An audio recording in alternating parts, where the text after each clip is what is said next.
That feeling when you're lying in bed, maybe it's pretty late, the lights are off, and you're doom scrolling through your news feed. Oh, yeah.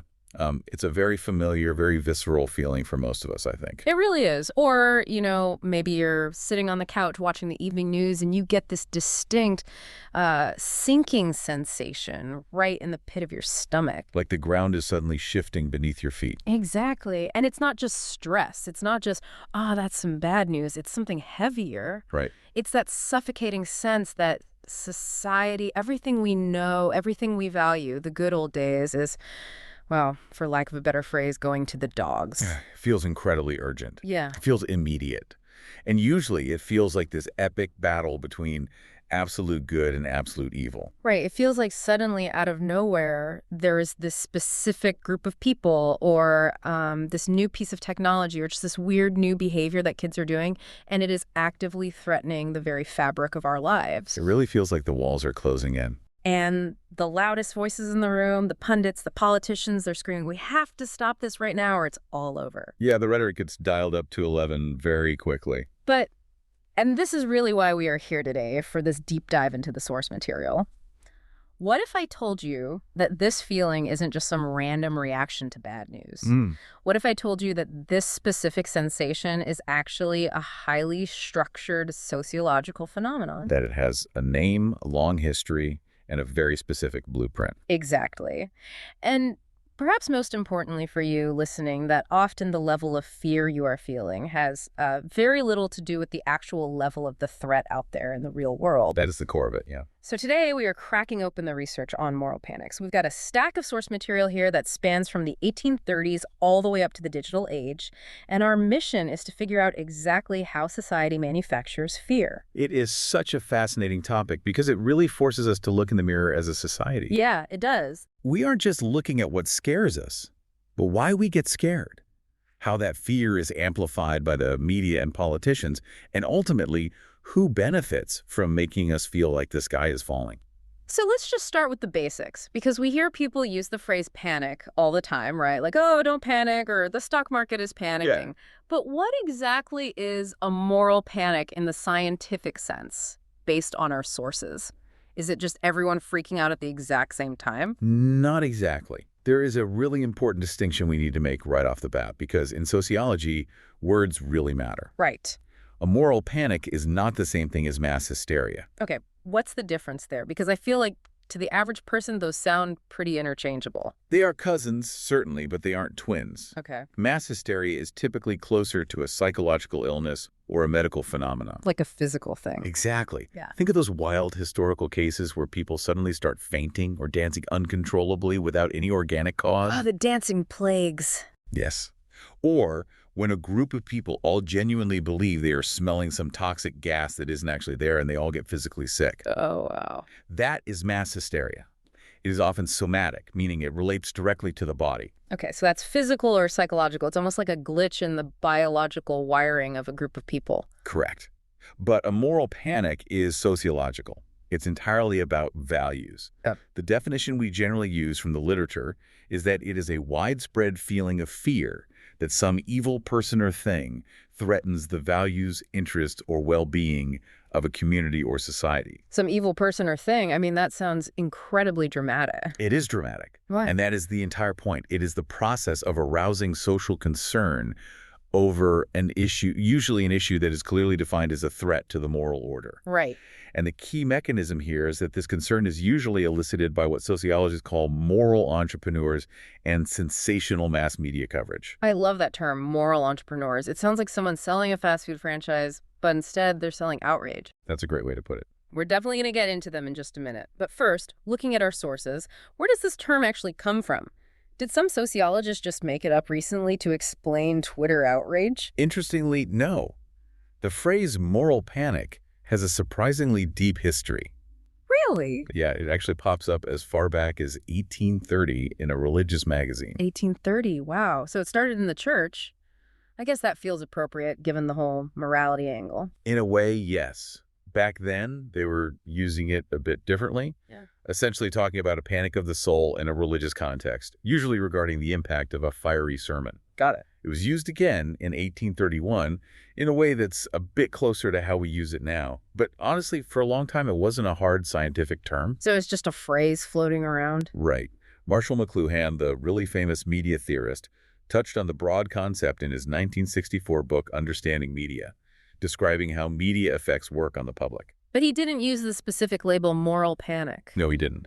So who put the label on the bottle? Who is the sort of godfather of this theory? That would be Stanley Cohen. He is absolutely the central figure here. Okay, Stanley He Cohen. was a sociologist who developed the concrete concept in his PhD thesis in the late 60s, which then became the basis for his really seminal book in 1972 called Folk Devils and Moral Panics. Folk devils and moral panic. Yes. If you study sociology, criminology, or media studies, this book is absolute required reading. And reading through the source material, Cohen basically gave us the blueprint for this, right? He didn't just describe the general vibe. He broke it down into distinct stages. He took this fuzzy feeling of society is ending and gave it a rigid structure. He did. He was studying a very specific conflict in Britain in the 1960s, the mods and the rockers. And through analyzing that, he realized there was a recognizable pattern of construction and reaction that applies to almost everything we panic about. A universal formula. Exactly. He realized that in a moral panic, the untypical is made typical. Okay, let's unpack Cohen's model because this is fascinating. Yeah. He identified 5 specific sequential stages of moral panic. Let's walk the listener through this blueprint of how a panic is actually born, step by step. All right, let's do it. Stage 1 is pretty simple. Something appears. Something appears. Yes. A condition, an event, a person, or a group of persons emerges to become defined as a threat to societal values and interests. So the threat arrives, or at least society notices it for the very first time. Right. It could be a new synthetic drug, a new abrasive style of music, or just a group of teenagers hanging out on a street corner looking different. Okay, so that's stage 1. What's next? Stage 2 is media amplification, and this is crucial. The media gets hold of it. Exactly. The mass media, newspapers, TV, and obviously now the internet, presents this apparent threat to the public. But they don't just report the dry facts. They use simplistic, symbolic rhetoric. They create what Cohen called coded images. Coded images. That sounds like Cold War spycraft. Give me an example of what that actually looks like in practice. Well, let's use the case Cohen studied, the mods and rockers. The media took what were essentially minor scuffles between kids and turned them into a massive symbol of wild, uncontrollable youth destroying the country. They blew it out of proportion. Completely. They exaggerated the violence, they predicted dire, world-ending consequences, and they appealed directly to public prejudices.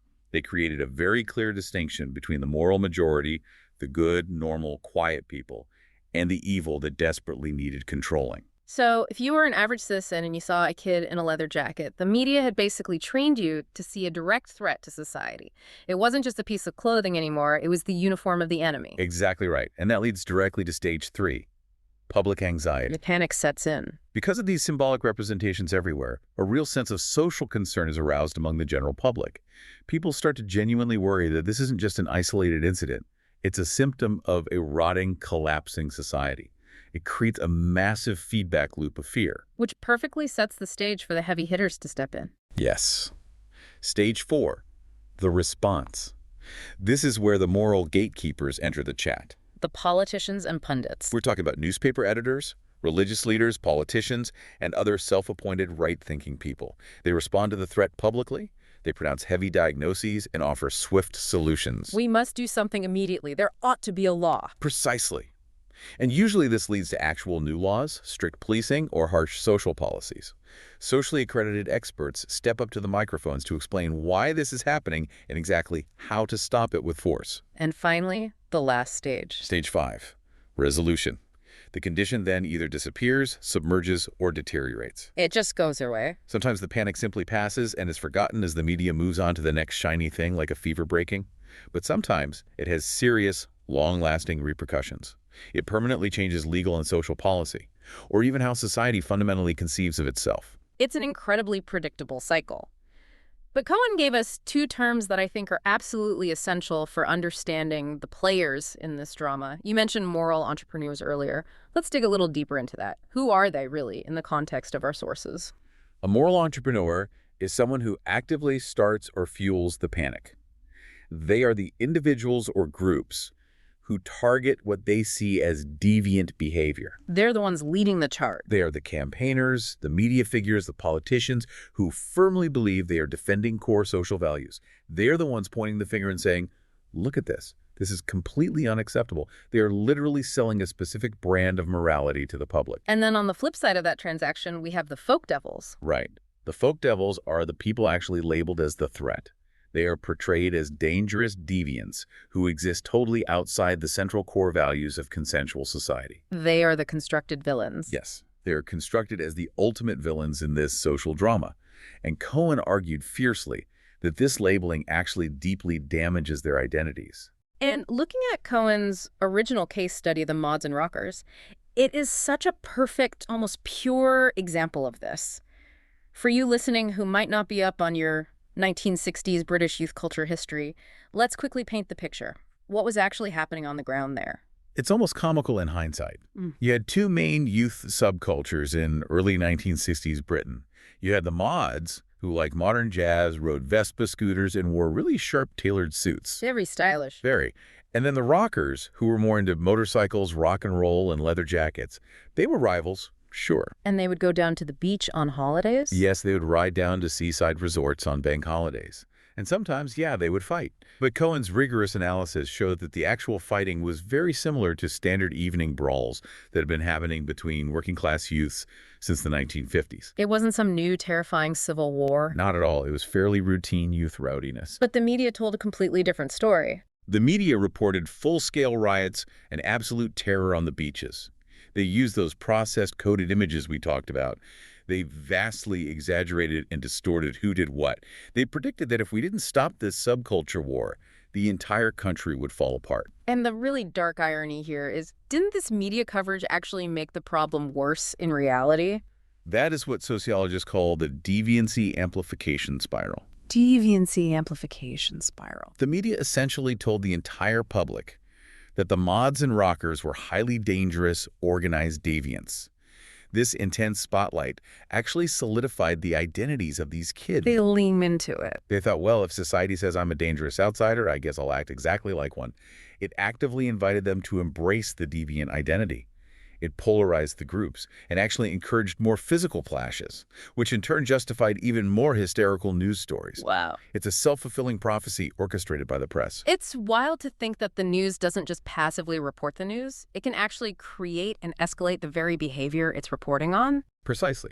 And while Cohen gave us this great structural foundation, later sociologists realized they needed to refine how we can actually spot a panic in the wild. Because, to be fair, not every single bad news story is a moral panic. Right. Sometimes things are just legitimately bad and dangerous. Exactly. So in 1994, Eric Good and Nachman Ben Yehuda came along with what they called the attributional model. The attributional model, our sources describe this basically as a checklist, right? Yes. Think of this as a practical diagnostic tool. If you want to know if society is currently in the grip of a true moral panic, you run it through these 5 specific criteria. Let's run through that checklist for the listener. Criteria number 1 is concern. This one is straightforward. There has to be this is the critical us versus them dynamic. It's not enough for society to just be worried. There has to be a clear villain. The group in question, our folk devils, are collectively designated as the absolute enemy of respectable society. A clear division forms. Yes. It's not just we have a complex social problem we need to solve. It becomes they are the problem and we must defeat them. Right. Number 3 on the checklist, consensus. Now, this doesn't mean every single person on Earth agrees. Yeah.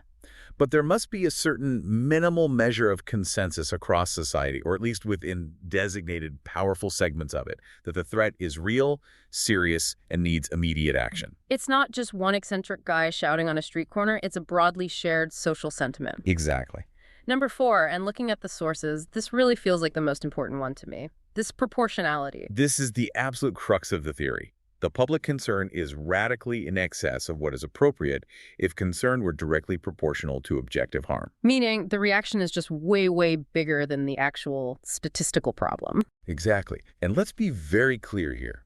Good and Ben Yehuda aren't saying the underlying threat is entirely imaginary. Right. They aren't saying that drug abuse isn't a real issue or that youth violence simply doesn't happen. But in a moral panic, the statistics are wildly exaggerated or even entirely fabricated. The dire consequences are blown completely out of proportion to reality. Yes.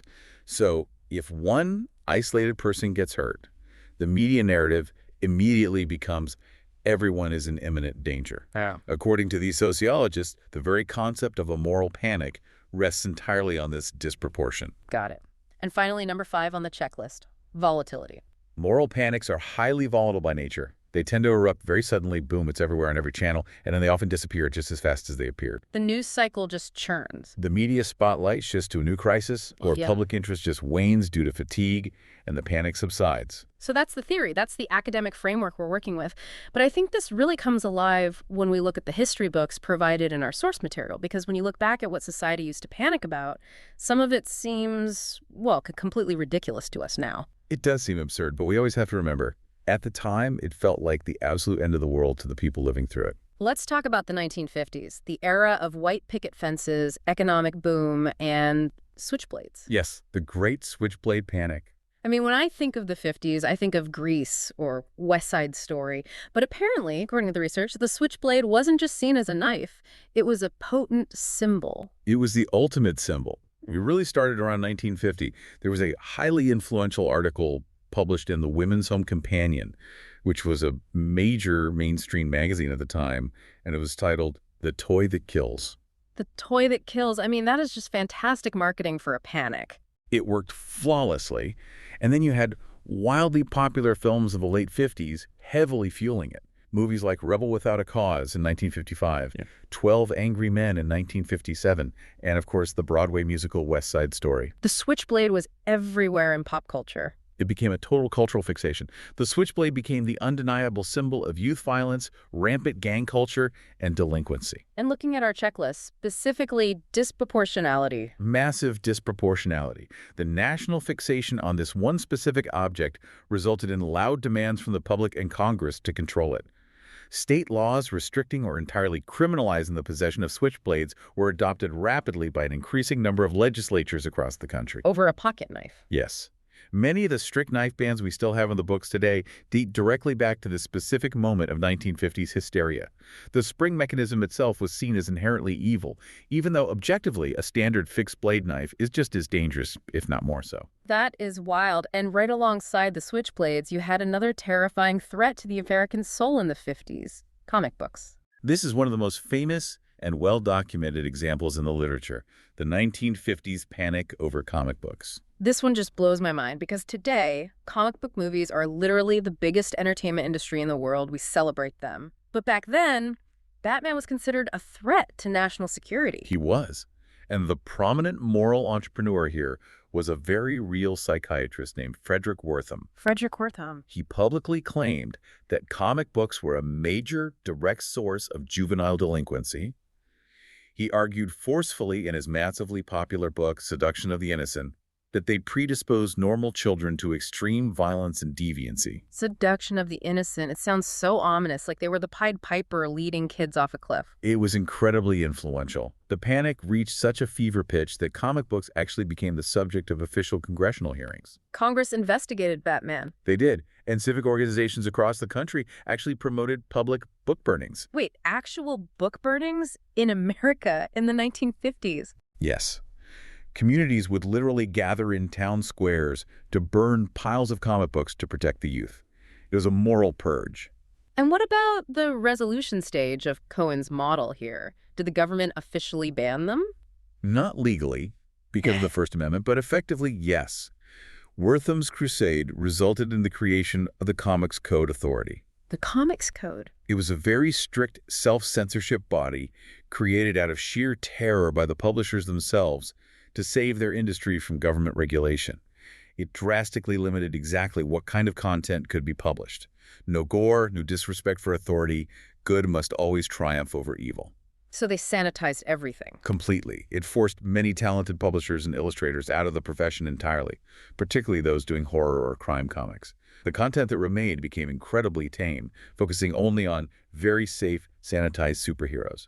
It effectively neutered an entire vibrant artistic medium for decades. All because of a panic that, looking back at the sociological data, had very little actual scientific basis. Correct. But let's move forward in the source material to the 1980s and 90s. Because here, the panics get considerably darker. We enter the era of the Satanic Panic. This is a huge one. I feel like we're honestly still seeing ripples of this specific panic today. Absolutely. This was a massive, sprawling series of moral panics regarding widespread satanic ritual abuse. It originated in the United States, but quickly spread to other English-speaking countries. What was the core fear? The pervasive belief was that there was a vast, highly organized underground network of Satanists who were actively engaging in horrific ritual abuse, mostly targeting children and mostly operating out of seemingly normal suburban daycares. And we really have to emphasize to you listening, this wasn't just a sensational tabloid story you read in the supermarket checkout line. This went to actual courts of law. It did. The most famous and destructive case was the McMartin preschool trial in California. Right, McMartin. It was an absolute media circus. There were deeply disturbing allegations of secret tunnels under the school, flying witches, animal sacrifices in the classrooms. And looking at the case files in our sources, was there any actual evidence of any of this? No physical evidence whatsoever. None. Unbelievable. No secret tunnels were ever found. No bodies. The entire case was driven almost exclusively by highly coercive, leading interviewing techniques used by therapists on toddlers, combined with a literal mass hysteria spreading among the parents. But the folk devils in this era weren't just the unfortunate daycare workers. This panic bled heavily into pop culture too, right? Oh yes, heavily. Dungeons & Dragons, the tabletop role-playing game, was widely accused of promoting Satanism, witchcraft, suicide, and actual murder. Because kids were rolling dice and pretending to be elves. Exactly. But fundamentalist groups were entirely convinced the game was a literal instruction manual teaching kids how to summon real demons. And heavy metal music got dragged into it too. The devil's music. Now, to be fair, the panic over music goes all the way back to jazz and the blues in the 1920s. But in the 80s, massive bands like Judas Priest or Ozzy Osbourne were literally taken to court, accused of hiding subliminal messages, inciting suicide, or promoting witchcraft. And real people got terribly hurt by this. It wasn't just censorship this time. Real lives were completely destroyed. You mentioned the total lack of evidence earlier, but in a true moral panic, that doesn't stop wrongful convictions. Right. The West Memphis Three are probably the most tragic example highlighted in our source material. 3 teenagers in Arkansas who were falsely accused and convicted of murdering 3 children in what police claimed was a satanic ritual. And why were they specifically targeted as suspects? Largely because they were social outsiders. They wore black clothing. They listened to heavy metal bands like Metallica. They read Stephen King novels. They just fit the profile of the folk devil. Exactly. They fit the media's coded image perfectly. Based on that prejudice and coerced confessions, 2 were sentenced to life in prison and 1 was sentenced to death. And they were entirely innocent. They were finally released after spending 18 years in prison. 18 years of their lives stolen from them because the justice system got caught up in a sociological moral panic. That is the true danger of the disproportionality and hostility criteria. It really hammers home that this isn't just some abstract academic theory we're discussing. It has a real-world body count. It ruins real lives. It absolutely does. And that brings us to another major aspect of panic that profoundly shapes how we live our everyday lives today. The way we view everyday crime and safety, specifically the stranger danger narrative. This is something I definitely grew up with. You know, don't talk to strangers. Always check your Halloween candy for razor blades. There's a monster in every white van. It was just the golden rule of childhood in the late 20th century. It completely dominated the parenting narrative starting in the 1970s and 80s. And it was sparked by very real, high-profile tragedies, like the Adam Walsh case in 1981, where a young boy was abducted from a Sears department store and murdered, and the Jacob Wetterling abduction in 1989. These were horrific nightmare events. And the media coverage of those specific cases was completely wall-to-wall. It was national and relentless. And to be fair, the murder of Adam Walsh did lead to important new resources and laws for finding missing children. But the panic aspect. The moral panic aspect comes in the specific narrative that was constructed around these rare events. The media aggressively suggested that vicious predators are literally everywhere, that they're usually completely unknown strangers, and that they are constantly lurking in the bushes waiting to snatch your children. But statistically, looking at the criminological data, what is the actual reality? Statistically, that is simply not the reality. The vast, overwhelming majority of child abuse and abduction happens within the family or by close acquaintances. People the child already knows and trusts. Exactly. But the panic focused entirely on the shadowy stranger. And this inevitably leads to policies, right? Hmm. The response stage of the cycle. Yes. We got sweeping sex offender registries. Now, obviously, society wants to track genuinely dangerous people.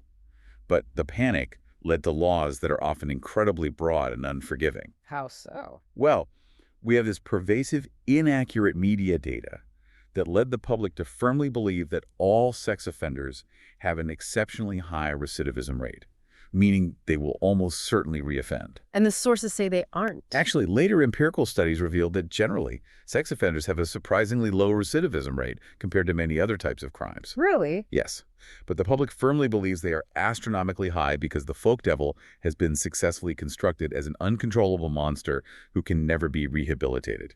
And the really tragic unintended consequence of this, I imagine, is that we might be focusing all our energy and all our laws on the hypothetical stranger in the park while completely ignoring the actual abuse happening quietly inside the home. Exactly. It operates as a massive societal distraction. And this ties perfectly into a broader theory outlined in our sources by Stuart Hall, who is an absolute giant in this field of sociology. He wrote a landmark book called Policing the Crisis. What was Hall's specific take on this? He closely analyzed the so-called mugging panic in the UK during the 1970s. He argued powerfully that crime statistics can be easily manipulated by the state and media for political purposes. To what end?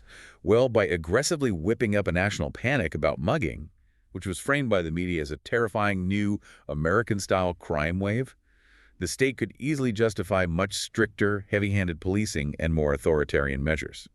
The panic essentially helped them police the crisis of a failing economy by keeping everyone focused on street crime. So the panic actually serves the interests of the government. In Hall's theoretical view, yes, very much so. And consider this fascinating point from the data. Since the mid-90s, violent crime has dropped incredibly significantly across the Western world. Criminologists literally call it the crime drop. Right. Statistically, we are much safer now than in the 80s. But if you go out and ask the average person on the street... Oh, they will tell you crime is completely out of control and worse than ever. Exactly. The palpable fear remains high, even when the objective statistical threat heavily declines. That is the enduring legacy of a well-crafted moral panic. Let's pivot to the modern era. Because obviously we aren't publicly burning comic books in town squares anymore, but we are definitely still panicking. It seems like every time a new technology drops, it brings a new apocalypse with it. There's a great theory by Kirsten Drotner, covered in the sources, called media panic. Basically, she argues that every single time a new mass medium enters the scene, it inherently challenges the established norms of the older generation, and they predictably freak out. Video games. We absolutely have to talk about video games It's a here. classic modern example. It actually started way back with a very pixelated arcade game called Death Race in the 70s. Okay. But it really hit a fever pitch in the 90s with games like Mortal Kombat and Doom. And then Columbine happened. The Columbine High School Massacre in 1999, it was a national trauma. And the media quickly found out that the perpetrators played and talked about violent games like Doom. Right. Sociologists often refer to the subsequent fallout as the Columbine effect, the immediate desire to link the horrific real-world violence to the virtual violence. Even though literally millions of teenagers played Doom every single day and didn't hurt anyone. Disproportionality again. But the media and politicians heavily fueled this fear. It led to massive attempts by state legislatures to strictly regulate the sale of video games. Did it work? Well, interestingly, it culminated in 2011 when the U.S. Supreme Court ruled in Brown v. Entertainment Merchants Association that restricting sales of violent games to minors was actually unconstitutional. Wow, so the Supreme Court stepped in. They did. They officially deemed the psychological research presented in favor of regulation as unpersuasive. So the legal panic hit a constitutional wall. But society didn't stop panicking. The cycle just moved on to the next screen. Then it was social media. Yes, MySpace. Between roughly 2005 and 2010, there was a massive moral panic, specifically about MySpace. The overwhelming media narrative was that highly organized predators were just freely roaming the website, hunting teenagers. I remember that. Shows like To Catch a Predator really fueled that specific anxiety. They absolutely did. It created a constant state of hypervigilance. And then, as the internet evolved, you have these modern digital folklore panics, like the Momo Challenge or the Blue Whale Challenge. Oh man, I remember Momo, that incredibly creepy bug-eyed face that supposedly popped up in YouTube videos telling kids to harm themselves. Right. But research found it was largely a massive hoax, an urban legend, essentially. But it was treated by local news stations and school districts as a highly real lethal threat. It's the same old story. It is. The fear of the evil stranger maliciously manipulating the innocent youth is a timeless, universal theme. It just seamlessly moved from the physical playground to the digital iPad. And now, looking at the very latest data in our sources from the 2020s, it feels like moral panics have somewhat merged with massive online conspiracy theories. They absolutely have. The sources specifically point to QAnon as a prime example of this evolution. Reading the breakdown in the source material, QAnon really feels like a direct sequel to this satanic panic of the 80s. It is remarkably similar structurally. QAnon alleges a vast, secret cabal of global elites who are actively worshiping Satan, drinking blood, and trafficking children. It's the exact same themes. It actively recycles the exact same blood libel tropes from centuries ago. It cleanly frames a specific, albeit vague, group as absolute evil, establishing them as the ultimate modern folk devils. And our sources note we're seeing this framework applied in the current discourse around LGBTQ issues too, specifically regarding the grooming conspiracy theories. And just to be totally clear to you listening, we are just looking at how sociological experts apply the moral panic model to current events here. We're not taking political sides. Absolutely. We're just looking at the sociological analysis.